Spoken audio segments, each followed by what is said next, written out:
تم اپنے پروردگار کی کون کون سی نعمت کو جھٹلاؤ گے؟ وَلِمَنْ خَافَ مَقَامَ رَبِّهِ جَنَّتَانِ،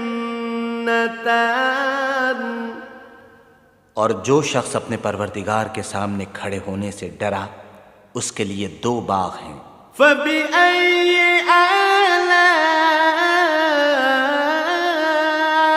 رَبِّكُمَا تُكَذِّبَانِ، تو تم اپنے پروردگار کی کون کون سی نعمت کو جھٹلاؤ گے؟ ذَوَاتَا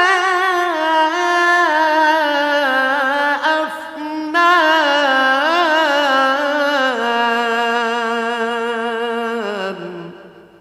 ان دونوں میں بہت سی شاخیں یعنی قسم قسم کے میووں کے درخت ہیں۔